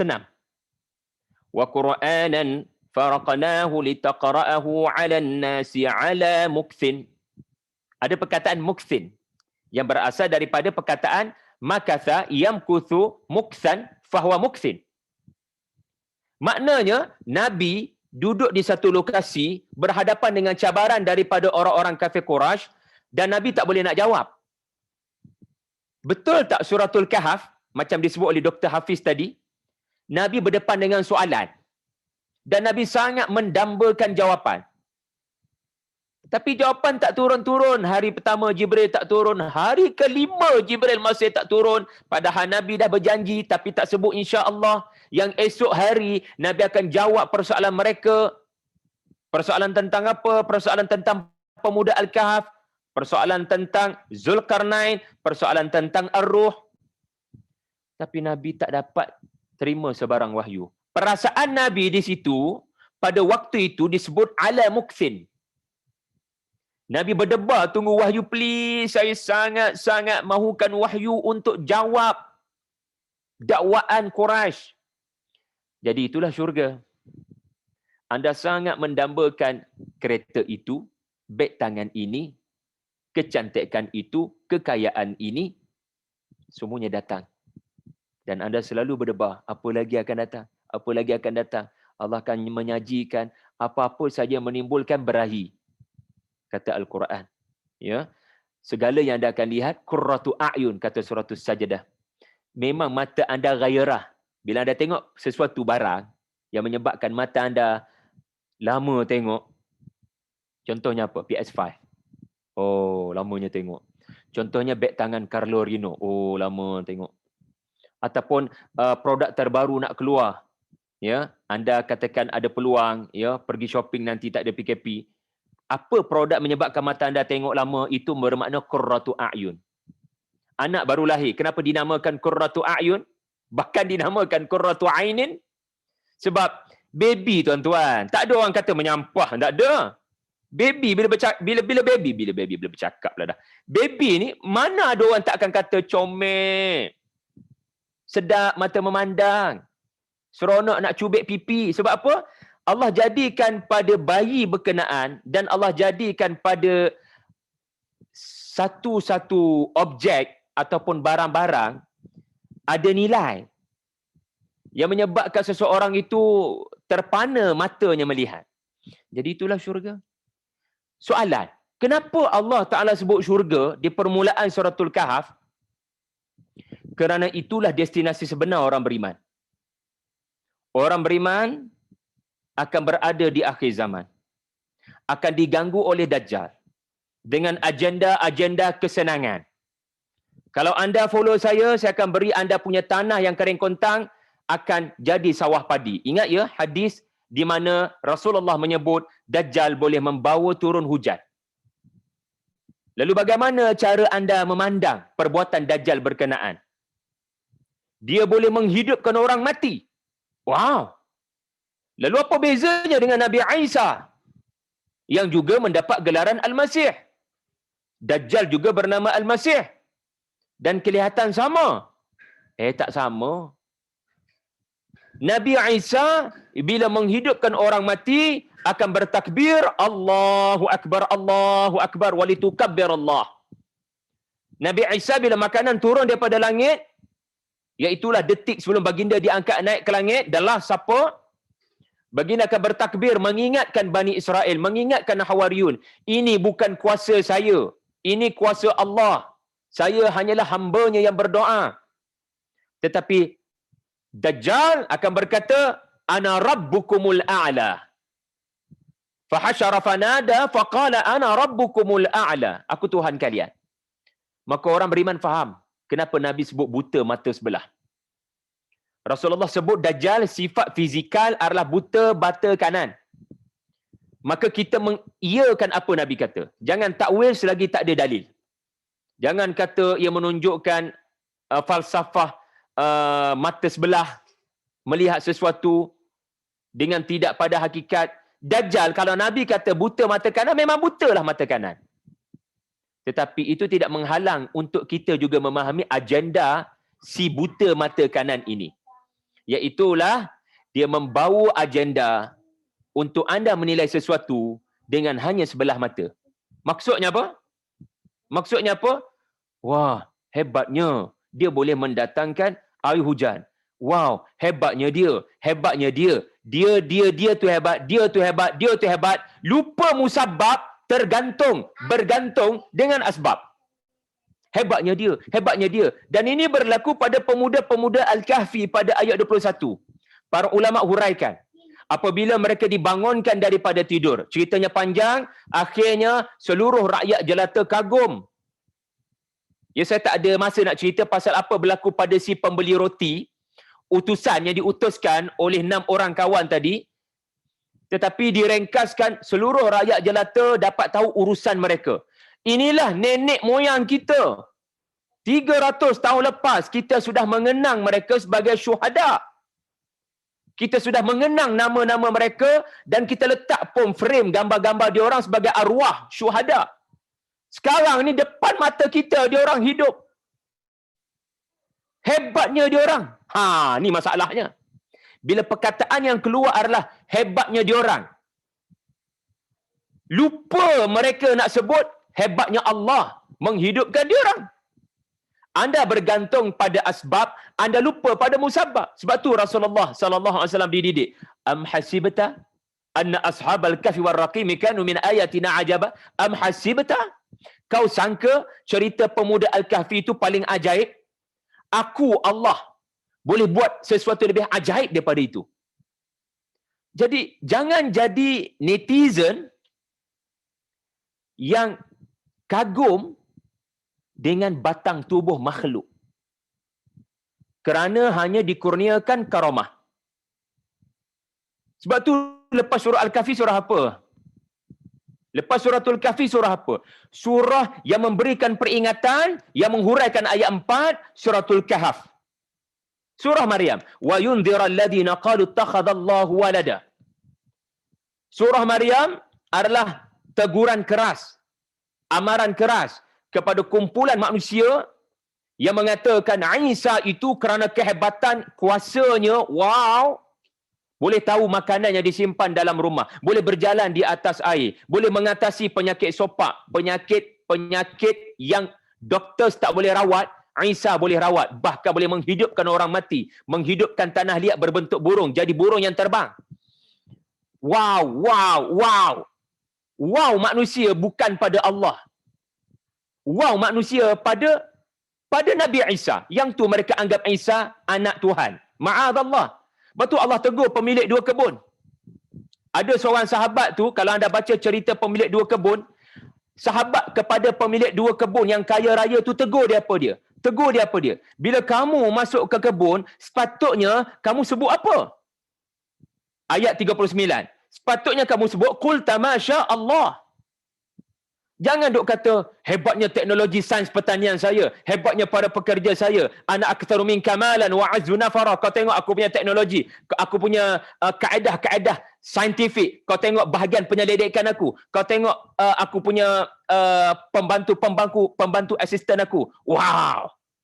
Tetapi kawan tu tegur, Masya Allah. Kau patut kata Masya Allah. Lalu pemilik 2 kebun kata apa? Kamu siapa? Kamu orang miskin. Tak layak bercakap dengan aku. Lalu tengok sekelip mata Allah musnahkan kebun. Pemilik 2 kebun. Kerana engkar kepada nasihat orang yang miskin tetapi jiwanya sangat kaya. Dengan peringatan-peringatan Allah. Pemuda Al-Kahfi, ya Rabbi saya terlebih masa sikit lagi. Pemuda Al-Kahfi, mereka rasa macam waktu itu manusia datang ke arah mereka. Lalu meminta doakan saya agar dapat jodoh. Doakan saya supaya dapat balik anak saya yang hilang. Sebab kalian bertujuh adalah wali-wali Allah. Anda tahu orang-orang Kristian, sebab cerita ni dikatakan ada kaitan dengan zaman Decius, satu orang maharaja Romawi, wallahu alam, pada zaman lokasi berlaku di Ephesus di Turki, wallahu alam. Tetapi waktu itu penduduk Kristian telah mengkagumi diorang bila diorang bangun daripada tidur dan mula mengasaskan perkara-perkara khurafat. Sehingga mereka, pemuda-pemuda Al-Kahfi kata, ya Rabbi, kalau beginilah, kita adalah hidup pada zaman Dakianus mengaku Tuhan. Kita diperangi. Sekarang kita bangun 300 tahun ke depan, pada zaman manusia nak puja kita. Lalu apa makna dunia ni bila orang nak puja aku? Sepatutnya mereka puja Allah. Sebab pemuda-pemuda Al-Kahfi bila ditanya, macam mana boleh makan minum 300 tahun dalam gua yang tertutup? Macam mana korang boleh survive? Macam mana korang bangun dalam keadaan kuku tak panjang, tak ada uban, tak ada kedut? 300 tahun tubuh sama macam tidur 300 tahun lepas. How you achieve that? Pemuda Al-Kahfi kata apa? Kami tidur je. Kami tidur je. Kami tidur je. Kami tak tahu apa-apa. Kita baca Quran, kita diberitahu apa Allah Ta'ala buat pada pemuda Al-Kahfi. Kita baca Quran, kita diberitahu ayat 17, ayat 18. Semuanya kerja Tuhan, kerja Tuhan, kerja Tuhan. Maksudnya apa? Puja Tuhan, bukan pemuda Al-Kahfi. Yang ni, bila pemuda Al-Kahfi wafat, meninggal dunia, diorang buat masjid menghadap kiblat kubur orang Kristian. Sebab itulah dalam tafsir Ibnu Katsir, ketika Ibnu Katsir menghuraikan ayat 21, beliau membawakan satu hadis yang sahih, laknat Allah kepada Yahudi dan Nasrani kerana telah menjadikan kuburan Nabi dan orang-orang saleh mereka sebagai masjid. Bukan maksudnya masjid di dalamnya ada kubur ataupun di sebelahnya ada kubur, tapi masjid dia orang buat tu binaan menghadap, menyembah kubur, menyeru orang-orang mati untuk menunaikan hajat mereka. Yang ni syirik, yang ni memuja makhluk. Sebab itulah Zulkarnain, seorang yang sudah dianggap selebriti, seorang influencer, rakyat sangat kagum, hebatnya Zulkarnain. Lihat ucapannya masa perasmian potong riban tembok Zulkarnain, di mana Zulkarnain telah berkata, hadza rahmatun min rabbi, tuan-tuan puan-puan sekalian, wahai rakyat jelata, ini bukan kehebatan saya, ini pemberian daripada Tuhan saya. Jangan tengok sebelah mata, jangan menilai sesuatu hanya kepada zahir. Lihatlah sesuatu pada hakikatnya. Iaitulah hakikat hidup kalian ada Tuhan. Tuhan yang memberi kekuatan ini kepada saya. Saya boleh bina tembok ini kerana kebijaksanaan Allah beri. Saya dapat bina tembok ini dengan kekuatan tenaga yang Allah beri. Saya dapat bina tembok ini dengan bantuan bala tentera saya yang Allah beri. Saya dapat bina tembok ini dengan laju, dengan bantuan saudara-saudari penduduk kampung ini yang Allah beri. I'm nothing. Allah Ta'ala yang beri. Jadi, subhanallah, kita dapat lihat pada kisah-kisah berkenaan bagaimana keinginan kepada dunia hilang akibat daripada kecintaan kepada syurga, kecintaan kepada pembalasan. Lalu pemuda Al-Kahfi bila melihat manusia memuja mereka, mereka memohon pada Allah agar kurniakanlah yang terbaik. Dan yang terbaik di sisi Allah adalah mewafatkan mereka. Lalu kewafatan mereka itulah yang dirakamkan pada ayat 21. Saya berhenti setakat itu dulu dan saya minta maaf banyak-banyak pada penganjur kerana gagal untuk sampai pada ayat 10 dan hanya sampai ayat yang ketiga. Mudah-mudahan ada kesempatan lah di masa akan datang untuk habiskan. Wallahu a'lam. Okay. Terima kasih Ustaz. Ustaz Syahri, terima kasih banyak. Macam dalam IKIM juga, sekali berhenti tu rasa bila Ustaz nak sambung balik. Bila lagi Ustaz nak sambung, kata tak habis ni, perbincangan tak habis. Jadi seperti yang saya telah katakan tadi, kita nak buka soalan sikit lah untuk kepada siapa yang ingin bertanya. Ada 2-3 soalan ni Ustaz dalam chat box ni. Ya, silakan. Saya soalan yang pertama ni daripada Dr. Zul Jastri. Bolehkah kita bertadabbur secara sendiri? Bagaimana caranya? Saya pun tak. Saya faham soalan ni dan kita jawab terus ke Dr. Hafiz? Ada 2 soalan dalam chat ni. Saya rasa yang ni dulu. Yang tu yang pertama. Yang kedua, bagaimanakah kita dapat sentiasa bersama Quran dalam setiap perkara? Itu soalan yang kedua daripada chat. Okey. Soalan pertama, bagaimana boleh ke tadabbur sendiri? Jawapannya boleh. Boleh tadabbur sendiri. Tetapi kita ada kaedah. Kaedah yang pertama, kita kena tanya, kita ni tahu ke tidak Al-Quran dalam bahasa Arab? Itu nombor 1. Kalau kaedah yang pertama ini, jawapannya adalah saya tak tahu bahasa Arab, Quran dalam bahasa Arab, jadi tadabbur tak boleh berlaku. Kalau tak tahu tafsir. Itu kaedah dia. Jadi, untuk mengatasi halangan-halangan kebahasaan ini, maka kita yang bukan dalam bidang bahasa Arab ataupun bukan dalam bidang tafsir Quran, maka hendaklah sekurang-kurangnya kita mempunyai Al-Quran terjemahan. Dan terjemahan itu terjemahan yang diiktiraf oleh JAKIM dan KDN. Kerana panel-panel yang dipilih untuk menterjemahkan Al-Quran yang tahun 2010-2020 ni, panel-panelnya adalah ahli-ahli yang berdisiplin dalam tafsir. Mereka bukan orang bahasa sahaja tetapi kombinasi. Mereka memikirkan terjemahan, bukan tafsiran. Maksud terjemahan, tafsir asas. Tafsir asas kepada ayat berkenaan. Untuk menghilangkan penghalang yang bernama bahasa Arab. Sebagai contoh tadi kan, kita tengok perkataan iwajan. Kita tak tahu sebab dalam bahasa Arab, orang Melayu tak bercakap iwajan. Kalau Alkitab tu, Dr. Hafiz, orang Melayu pun cakap kitab. Kita boleh faham lah kan, kebetulan. Tapi kalau iwajan macam mana, susah tu. Jadi, tengok terjemahan, menyimpang. Oh, okey. Terima kasih kepada terjemahan yang diiktiraf dan bukan terjemahan Indonesia lah. Sebab terjemahan Indonesia lagi, kita tak jumpa perbendaharaan dia dalam kamus Dewan. Seperti membutuhkan. Membutuhkan tu apa kan? Jadi susah. Jadi kalau dalam bahasa Melayu ni, okey, menyimpang. Sekurang-kurangnya kita tahu perkataan tu maknanya menyimpang. Kemudian, itu kaedah nombor 1, tengok kita. Jadi caranya adalah Quran terjemahan. Nombor 2, dan mungkin yang terakhir, sebagai tips mudah, kita kena tengok pula ayat tu dalam kategori apa. Kalau ia dalam kategori muhkamat, ia dalam kategori muhkamat yang boleh difahami oleh awam. Maka Al-Imam At-Tabari kata Al-Quran ini ada 4 kategori ayat. Maaf, bukan Al-Imam At-Tabari. Al-Imam At-Tabari menukilkan daripada Ibnu Abbas. Ibnu Abbas kata Al-Quran ada 4 kategori. Saya nak fokus pada kategori pertama. 3 tu kita sebut kemudian lah. So kita kena pilih kategori ini, iaitulah kategori awam. Al-Quran ni tidak semua ayat untuk awam. Maksudnya, untuk faham ayat tu, dia tidak semudah membelit terjemahan. Dia memerlukan kepada takwil, dia memerlukan kepada kefahaman yang mendalam. Dia memerlukan anda menjadi ahli tafsir, baru boleh faham ayat tu. Tetapi berita gembiranya, Dr. Hafiz, kebanyakan surah-surah yang turun di Mekah, kebanyakan surah-surah yang berunsur kisah, kebanyakan cerita-cerita tentang syurga neraka, kebanyakan perumpamaan tentang alam, semuanya Allah sampaikan dengan bahasa yang orang awam boleh faham. Boleh faham.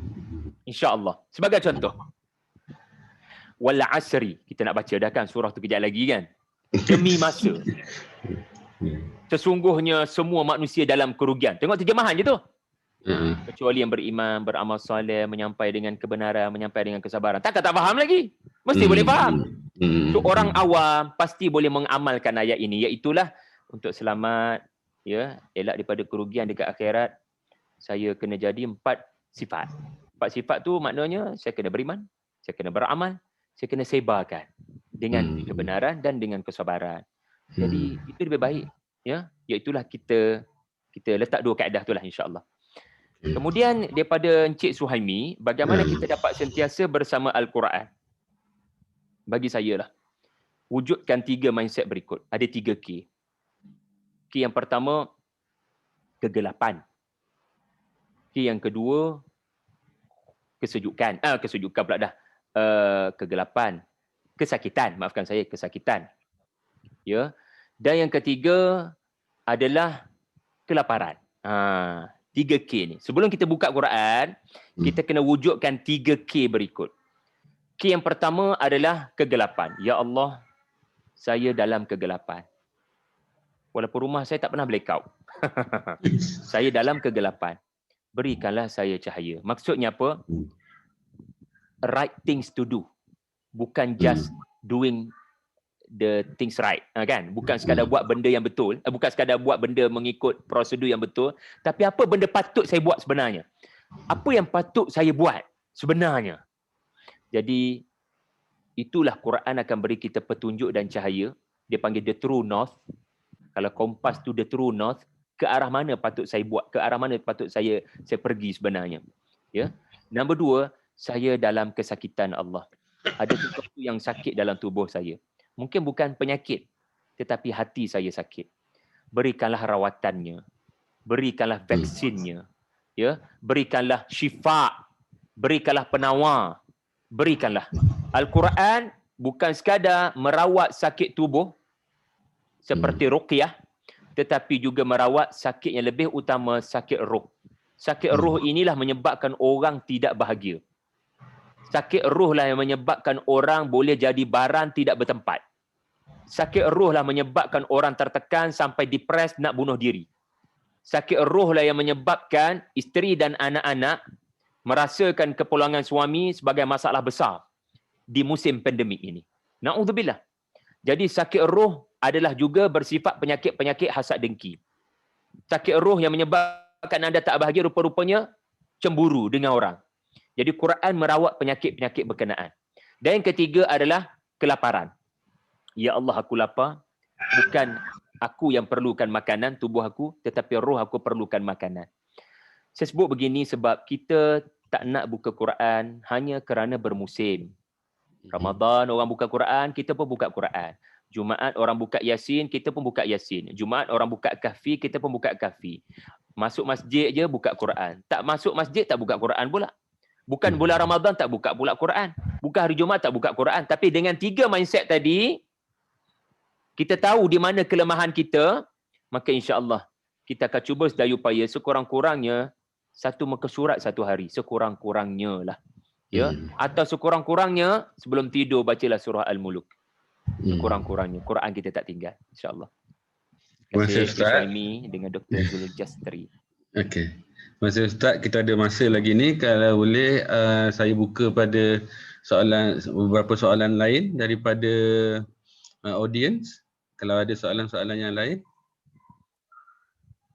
silakan. Assalamualaikum. Saya Dr. Kamaria. Dr. Kamaria. Saya nak tanya, macam kita sedar yang macam pengajaran dalam Al-Kahfi itu semua mengingatkan kita kepada untuk bersedialah tentang fitnah-fitnah ni. Tapi masalahnya kita tak nampak fitnah tu wujud keliling kita. Macam mana kita nak bagi kesedaran benda tu berlaku? untuk orang kata self defense dululah sebelum kita bantu orang. Terima kasih Ustaz. Fitnah tak nampak. Betul. Dajjal tak nampak lagi sebab tak keluar. Dan fitnah tu juga kelihatan tidak nampak. Melainkan orang beriman. Orang beriman akan nampak. Apa yang orang tidak beriman tak nampak. Sebab itu hadis Nabi menyebut perkataan kafir pada dahi Dajjal antara dua bulu kening Dajjal tertulis perkataan kafara. Nabi sebut orang beriman nampak, orang tak beriman tak nampak. Subhanallah. Maka ada para ulama yang menyatakan hadis itu mengajar kita, pertama sekali memang pada dahi Dajjal tertulis perkataan itu. Tetapi mungkin tertutup. Dia pun tahu yang dia kena tutup.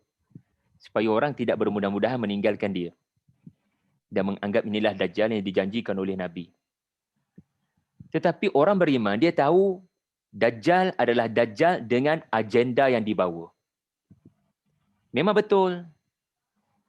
Kita memang akan mengalami kesulitan untuk nampak fitnah. Kerana iman yang menentukan nampak ataupun tidak. Sebab itu Rasulullah menyebut Dajjal bawa syurga, bawa neraka. Tetapi kenapa Nabi kata kamu kena pergi pada nerakanya?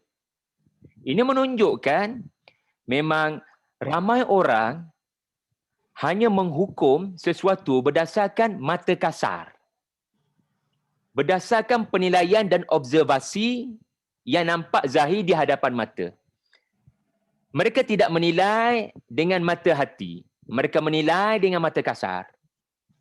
Maka kita kalau nak nampak fitnah, kita tidak boleh berpada dengan apa yang kita nampak dengan mata kasar, apa yang kita boleh nilai dengan mata kasar. Sebagaimana virus COVID ini, hari ini, kita boleh nampak dengan mata kasar menggunakan mikroskop. Sebagaimana hari ini, ya, bintang Osiris yang 2011 tak nampak, 2016, 2017 baru nampak. Dengan bantuan Hubble, kita boleh nampak. Tetapi ada perkara yang memang mata kasar tak nampak, mata hati boleh nampak. Sebagai contohlah, nak mudahnya begini. Bulan puasa, jam menunjukkan pukul 6 petang. Anda berada di bazar Ramadan. Dan anda beli goreng pisang cheese, air tebu. Kenapa tak makan terus? Sedangkan kawan anda yang bernama Achong dan Ramasami pergi ke bazar Ramadan yang sama, terus masuk mulut. Tetapi anda pukul 6 petang, tak sahur. Dah lah tak sahur tadi kan? Kita tak sahur. Pukul 6 petang. Ataupun kita ambil ekstrim sikit, pukul 2 petang. Nak kena bertahan lama lagi tu. Achong Ramasami makan terus dah. Depan-depan kita dah makan. Tapi kenapa kita tak makan? Bukankah kita nampak benda yang diorang tak nampak? So, apa yang mengisi hati kita menentukan bagaimana kita melihat. Sebab itu pepatah Kelantan kata apa? How do you see something determine what you will get? How do you see something determine what you will get? Tapi saya nak habiskan ayat itu. Dia bukan sekadar how do you see something determine what you will get. Who you are determine how do you see. Apa yang kita isi dalam hati kita menentukan bagaimana kita melihat. Sebab itu ada perkara fizikal, ada perkara metafizikal. Yang menyebabkan satu orang pukul 2 petang, walaupun dia pergi bazar Ramadan, pukul 4 petang lah, pergi bazar Ramadan, dia beli itu, dia beli ini, dia tidak terus masuk dalam mulut.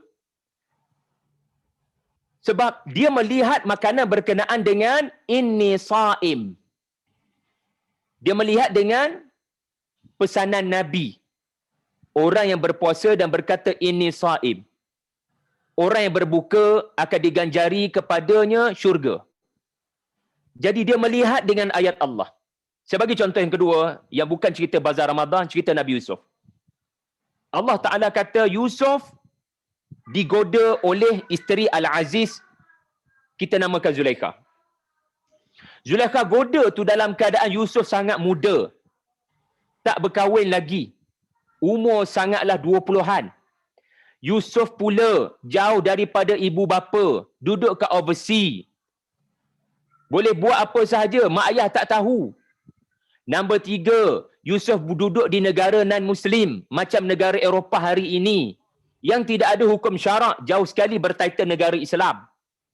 Nombor 4, Zulaikha bukan orang tua, muda sebaya, tua sedikit barangkali, tetapi cantik sebab isteri Perdana Menteri Mesir. Nombor 5, perbuatan zina adalah normalisasi di negara Mesir waktu itu sebab orang tidak beriman. Nombor 6, Nabi Yusuf digoda dengan perempuan mula dulu. Ini satu kes yang rare. Biasanya perzinaan yang agresif, yang radikal adalah lelaki yang mengajak, yang mendesak. Yang ni wanita buka pintu.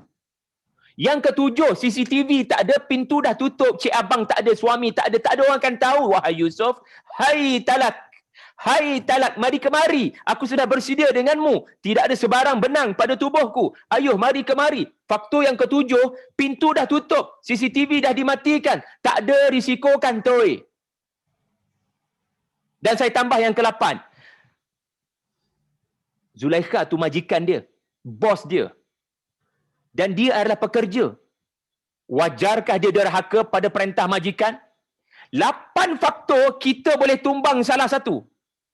Dengan 8 faktor kita boleh tumbang salah satu. Yusuf dengan 8 faktor lari. Kekuatan apakah ini? Allah sebut, laula ar-ra'a burhana rabbi. Laula ar-ra'a burhana rabbi. Dia nampak ayat Allah. Dia berpaling daripada Zulaikha kerana dia nampak ayat Allah. Apa maksud ayat Allah? Bukan tiba-tiba nampak depan mata kasar. Dia nampak dengan mata hati. Apa dia? Ayat-ayat seperti hadis Nabi. Barang siapa yang diajak oleh seorang perempuan cantik dan berkedudukan, tetapi ditolaknya, maka di akhirat kelak Allah akan naunginya dengan naungan arasy Allah. Dia akan berteduh di bawah teduhan ketika orang lain bermandi dan lemas dalam peluh diorang. Itu yang dia nampak. Jadi nampak adalah satu perkara yang melahirkan falsafah. Apa yang anda nampak? Sebab itu dalam bahasa Melayu pun orang kata, apa pandanganmu? Betul tak? Apa pandanganmu? Dalam bahasa Arab pun sama, madza ra'yuk. Kenapa ra'yu digunakan? Ra'yu ni kan nampak, ra'a. Kenapa pandangan? Kenapa? Apa pendengaranmu? Kenapa bahasa Melayu tak sebut, doktor, apa pendengaranmu? Tetapi kenapa apa pandanganmu?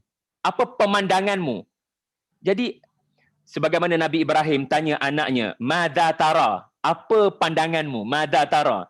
Sebab ia bukan soal apa anda nampak dengan mata kasar. Sebab mata kasar memang tak nampak. Tapi dengan cahaya daripada suratul Kahf, benda metafizik anda akan nampak. Contoh, macam pelik sahaja. Ya, tindakan segelintir manusia yang kita rasa macam tak kenalah bila kita sanggup berbalah, memutuskan silaturahim dalam hal Nabi Khidir ni hidup ke dah mati. Berbalah, berdebat sampai tak jumpa noktah penutup. Orang yang beriman, dia akan rasa something wrong. Sebab apa? Suratul Kahfi dia lalu satu ayat itu ayat 19, di mana ada perdebatan berlaku, tetapi ayat tu aja pemuda Al-Kahfi pesan, dah jangan berdebat benda kita tak ada ilmu. Kita tidur berapa lama ni, kita takkan tahu jawapannya, dan bukankah kita lapar? Jadi kalau kita berdebat, tak selesai masalah lapar kita ni. Sebab tu ayat 19 kata, pemuda tu pesan, berhenti berdebat. Kita tidur sehari ke, kita tidur separuh hari ke, Allah lebih tahu. Allah lebih tahu. Boleh berdebat. Tapi kena ingat, hujung perdebatan kena kata Allah lebih tahu dan bukan menyatakan kita benar, kamu salah. Bukan sebaliknya mengatakan aku benar, engkau salah. Dan langsung tidak menghormati dan tidak memelihara kesatuan kaum muslimin. Sedangkan ketika perdebatan ini berlaku, yang makin lapar, yang makin dahaga, pasca pandemik makin ramai. Yang dibuang kerja makin ramai. Yang hilang mata pencarian makin ramai. Tetapi sedihlah bila sesama kita duk berdebat benda yang sudah didebatkan pada zaman dahulu. Maka alangkah lebih baik kita hormati saja pandangan yang menyatakan Khidir hidupkah, Khidir matikah, itu bukan isu besar. Bila Allah tak sebut mati ke hidup ke Khidir itu, ia bukan isu besar. Isu besarnya adalah pengajaran. Isu besarnya adalah makanan untuk roh kita daripada hidangan cerita Nabi Khidir bertemu dengan Nabi Musa. Jadi orang beriman, dia akan cepat-cepat nampak perdebatan ni tak elok. Jadi kita kena cakap, okey, cukup setakat tu. Masing-masing menghormati pandangan masing-masing. Sekarang mari kita kembali kepada benda paling besar, kita lapar. Ada ramai orang lapar, ada ramai orang miskin. Mari kita bantu. Gitu. Jadi, how do you say something akan menentu macam mana kita react. Benda ni membabitkan falsafah dalam bahasa complicated, tetapi sebenarnya akidah. Kalau kita faham Suratul Kahfi, kita akan tahu bagaimana falsafah kehidupan, dan falsafah sangat mempengaruhilah macam mana tindak tanduk dan kita respon kepada sesuatu isu. Itu sajalah respon saya, Dr. Apa ya tadi? Dr. Kamariah. Dr. Kamariah, maafkan saya. Okay. Alhamdulillah, terima kasih. Terima kasih, Dr. Dr. Atifah, macam mana saya pulang balik kepada doktor? Ke nak buka lagi soalan?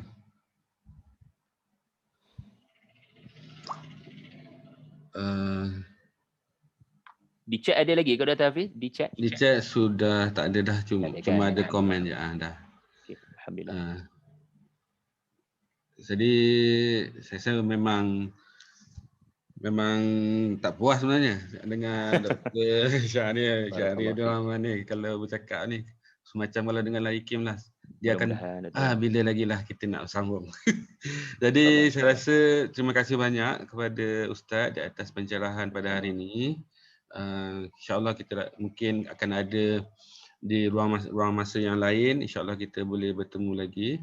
Jadi saya pulang balik kepada Dr. Atifah. Mungkin ada apa-apa yang Dr. Atifah nak beritahu dan untuk tutup majlis lah.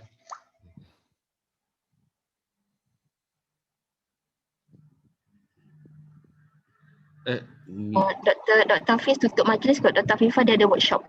Oh, okey.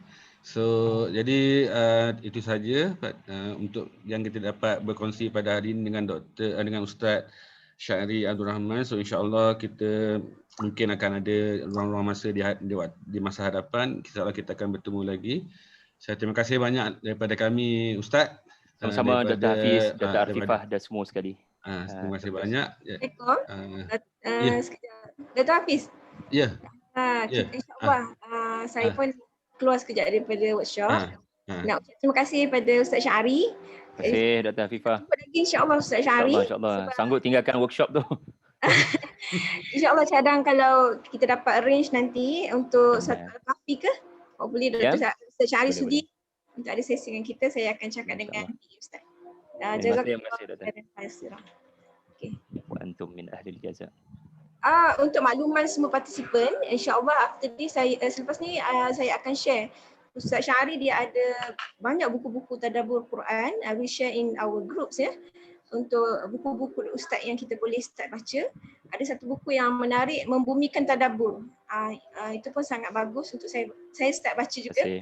Untuk kita memahami apa itu tadabbur. Untuk kita semua nak dekat dengan Quran, so kita bermula dengan memahami tadabbur dan kita buat dengan Quran berdasarkan Ustaz cakap tadi. Itu saja saya rasa. Ustaz Hafiz dah tutup ke tadi? Belum lagi. Okey, saya serahkan pada Ustaz Hafiz. Jadi insya-Allah kita tutup majlis kita dengan bacaan surah Al-As dan tasbih kafarah. Bismillahirrahmanirrahim.